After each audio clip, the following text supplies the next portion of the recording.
સુરત સહિત દક્ષિણ ગુજરાતમાં વિધિવત ચોમાસાની શરૂઆત થતાની સાથે જ સુરતના હાલ બેહાલ જોવા મળ્યા હતા। ગઈકાલે પહેલો દિવસ હતો અને આજે બીજે દિવસે જ્યારે રેડ એલર્ટની જાહેરાત કરવામાં આવી છે ત્યારે સુરતના મોરાભાગળ મેઇન રોડ ઉપર પાણી હજુ પણ યથાવત જોવા મળી રહ્યું છે। સુરત મહાનગરપાલિકાની સિટી બસ પાણીમાં ગરકાવ છે। આ પાણી વચ્ચેથી તમામ વાહનો પસાર થવા મજબૂર બન્યા છે। ત્યારે રોડની બીજી બાજુની વાત કરવામાં આવે તો અહીંયા મારુતિ વેન અને અન્ય એક બસ પણ પાણીમાં ફસાયેલી જોવા મળી રહી છે।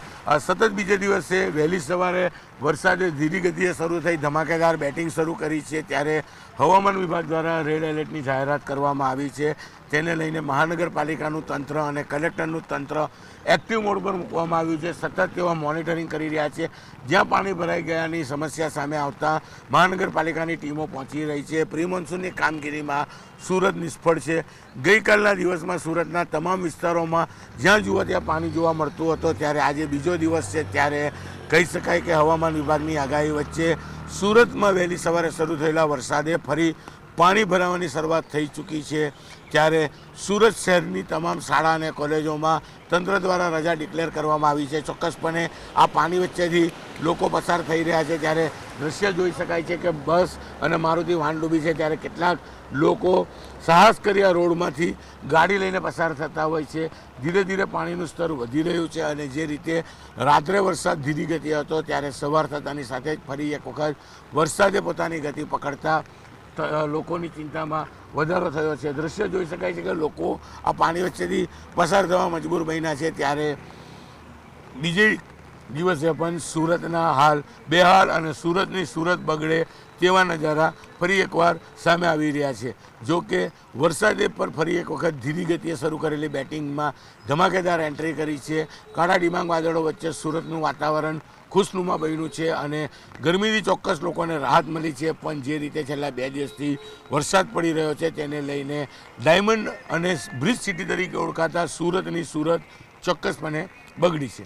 સુરતની જીવાદોરી એવી તાપી નદી સુરતના મધ્યમાંથી પસાર થાય છે અને ઉપરવાસ એટલે કે વિયરકમ કોઝવે જે કતારગામ અને રાંદેરને જોડતો લો લેવલ બ્રિજ છે તેની ઉપરનું પાણી સુરતના લોકોને પીવા માટે આખું વર્ષ પૂરું થતું હોય છે। પણ જે રીતે સુરત જિલ્લામાં પડેલો ભારે વરસાદ બાદ તાપી નદીમાં નવા નીર આવ્યા છે જેને લઈને 5 મીટરે વિયરકમ કોઝવે તેની ભયજનક સપાટી વટાવી 7 મીટરે પહોંચ્યો છે। દ્રશ્ય જોઈ શકાય છે વિયરકમ કોઝવેના રાંદેરથી કહી શકાય કતારગામથી રાંદેરને જોડતો આ બ્રિજ છે। સામેની બાજુ રાંદેર વિસ્તાર આવેલો છે અને જે રીતે વિયરકમ કોઝવે ઓવરફ્લો થતાં લો લેવલ બ્રિજ બંધ કરી દેવામાં આવ્યો છે। લો લેવલ બ્રિજ પરથી પાણી પસાર થઈ રહ્યું છે। ખૂબ જ સુંદર અને રમણીય દ્રશ્ય જોવા મળી રહ્યું છે। સિઝનનો પહેલો જ વરસાદે વિયરકમ કોઝવે ઓવરફ્લો થયો છે। ગયા વર્ષે 140 દિવસ સુધી આ લો લેવલ બ્રિજ પાણીમાં ગરકાવ રહ્યો હતો। સતત આના પરથી પાણી પસાર થઈ રહ્યું હતું ત્યારે સિઝનના પહેલા જ વરસાદમાં વિયરકમ કોઝવે પાણીમાં ગરકાવ થયો છે જેને લઈને ચોક્કસ ખુશીના સમાચાર છે।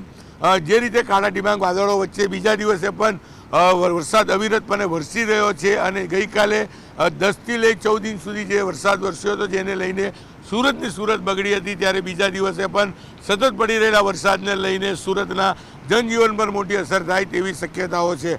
હાલ તો વિયરકમ કોઝવે કે જે તેની ભયજનક સપાટી વટાવી ઉપરથી વહી રહ્યો છે અને સતત પાણી વહેવાને લીધે આ રોડ બંધ કરી દેવામાં આવ્યો છે અને પાણીનું સુંદર દ્રશ્ય તમને જોવા મળી રહ્યા છે। કેમેરામેન જીગર ગુગલ સાથે કીર્તેશ પટેલ, ન્યૂઝ 18 ગુજરાતી, સુરત।